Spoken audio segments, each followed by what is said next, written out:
RFI Convida. Maria Paula Carvalho. Hoje eu converso aqui no estúdio da RFI com Maria Paula Bertrand. Ela é professora da Faculdade de Direito da USP de Ribeirão Preto e pesquisadora do Instituto de Estudos Avançados da mesma universidade.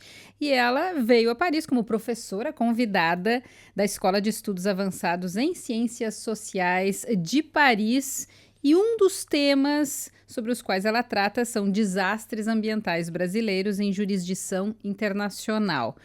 Bom, obrigada pela presença aqui. A honra é minha. Há poucos dias, a Justiça Britânica rejeitou o direito ao recurso da empresa BHP no caso do acidente com a barragem do Fundão em Mariana. Primeira pergunta, o Brasil tem conseguido obter vitórias nessa área, professora? Maria Paula, essa é uma vitória dos seres humanos. Essa é uma vitória dos indivíduos. Essa é uma vitória da expectativa de que os direitos subjetivos à indenização transponham as barreiras tradicionais da jurisdição para que seja encontrado um padrão de justiça eficaz aqui ou da além-mar. Então é uma grande vitória para os indivíduos e para a justiça. Justamente porque agora passa-se a fase de indenizações, de pagamentos a todas essas pessoas. São centenas de pessoas prejudicadas nesse caso, né? Exatamente.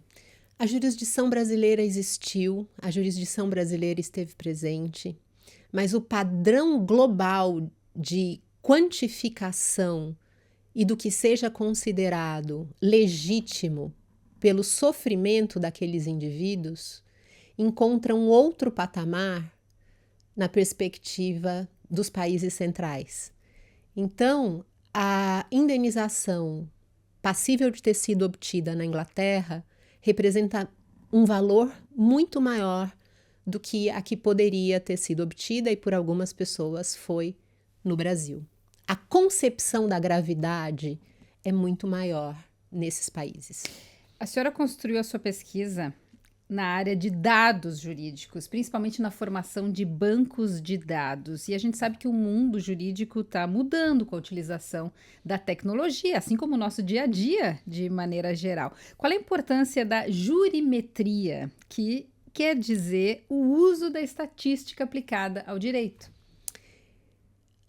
A transformação é grande a ponto de dizer que a natureza do direito muda.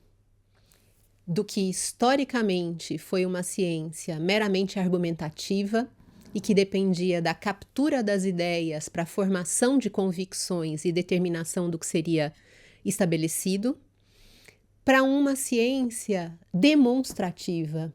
E isso é uma transformação paradigmática e tremenda. Agora nós conseguimos provar o que antes só podia ser intuído ou convencido.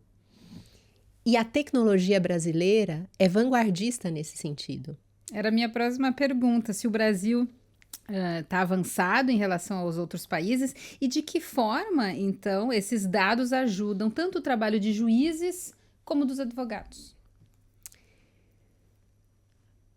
Eu tenho uma metáfora muito perceptível aos estrangeiros.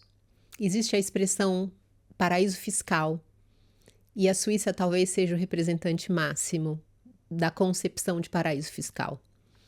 Pois bem, o Brasil é um paraíso de dados. E ser um paraíso de dados envolve aspectos muito positivos, mas envolve também aspectos passíveis de preocupação.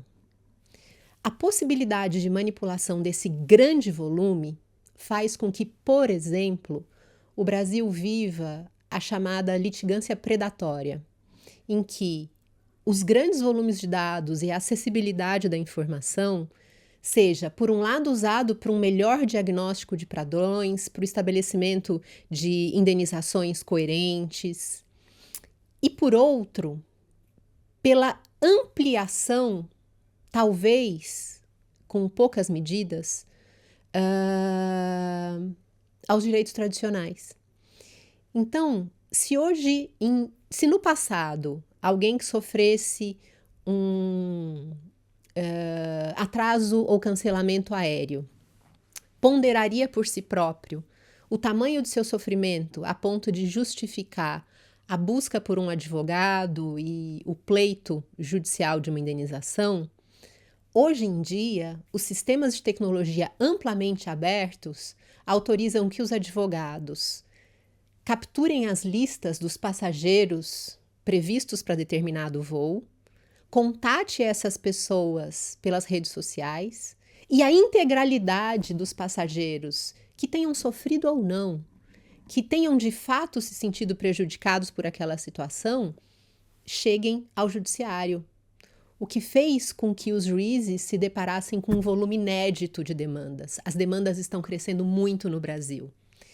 Eu continuo achando que o nosso paraíso de dados e de transparência é um aspecto positivo e vanguardista, mas na perspectiva do judiciário e dos advogados, isso traz desafios.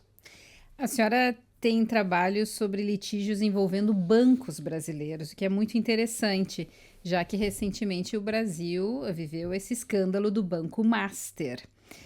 Ele está revelando alguma coisa sobre a fragilidade da regulamentação bancária no Brasil? Nós temos algumas bases de dados. Nós temos bases de dados sobre pessoas com deficiência e quais eram as suas expectativas em relação ao judiciário. Nós temos bases de dados sobre sistemas de mediação e conciliação. Nós são referências a outros colegas de Ribeirão Preto, a alunos, a um time muito grande. Mas dentro desse conjunto, a nossa base de dados favorita, ou ao menos a minha favorita, é a base bancária.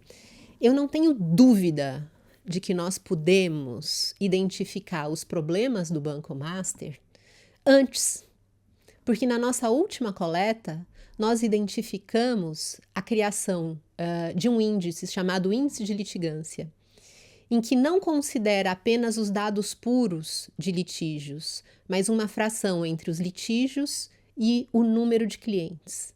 E o Master era um dos líderes desse processo, especificamente na condição de réu, mostrando, portanto, uma ferramenta muito útil aos agentes reguladores.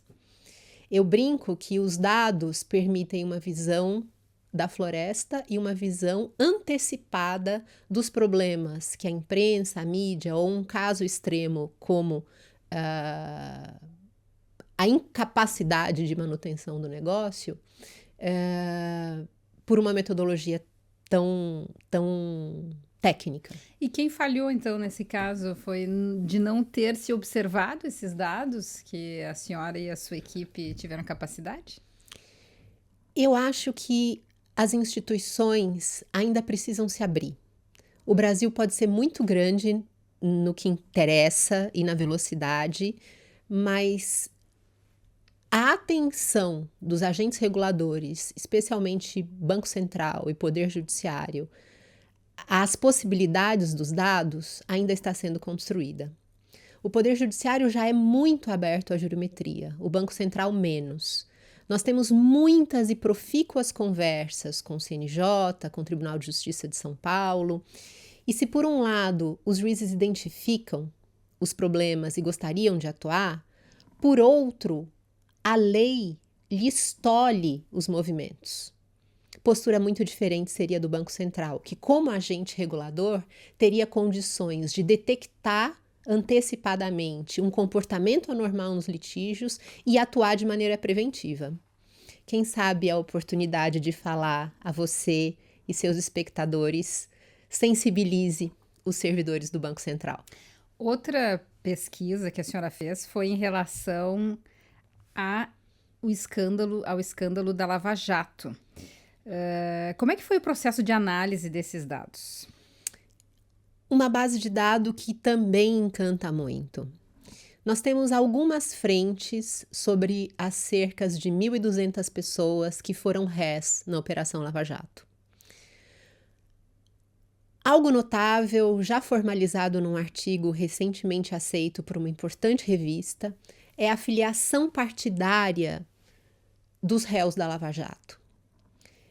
Existe um dilema brasileiro sobre se teria ou não havido uma postura persecutória em relação ao Partido dos Trabalhadores. Pois bem, o nosso time de pesquisa juntou o nome dos réus com as listas de filiação partidária da Justiça Eleitoral.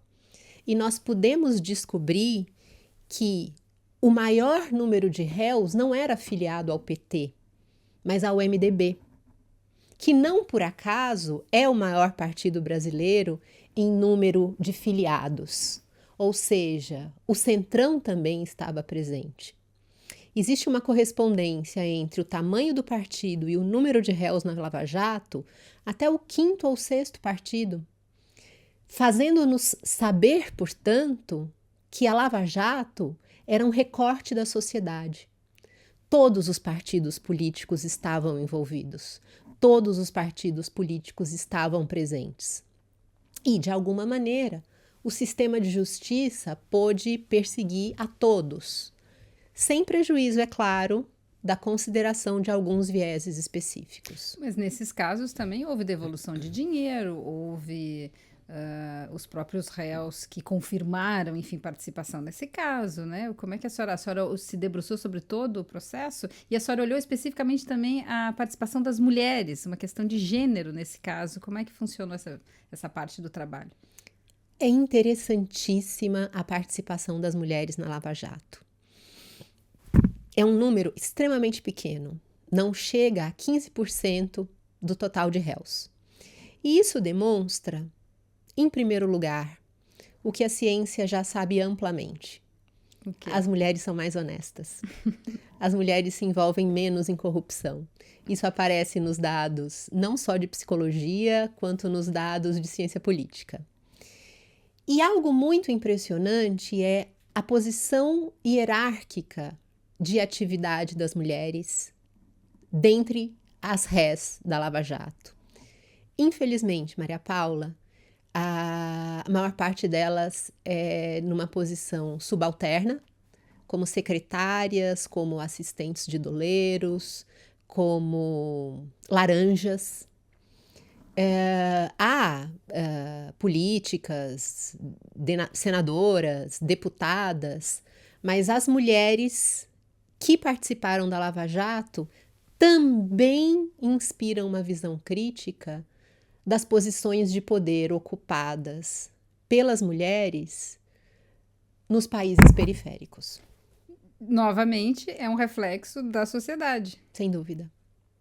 Bom, é muito interessante todo o seu trabalho, a gente poderia falar de muitos outros casos aqui, mas eu agradeço muito a tua presença aqui na RFI. Eu conversei hoje então com a Maria Paula Bertrand, professora da Faculdade de Direito da USP de Ribeirão Preto e que é professora convidada aqui na França. Obrigada pela presença. Uma honra poder compartilhar das pesquisas que conduzimos junto à Universidade de São Paulo.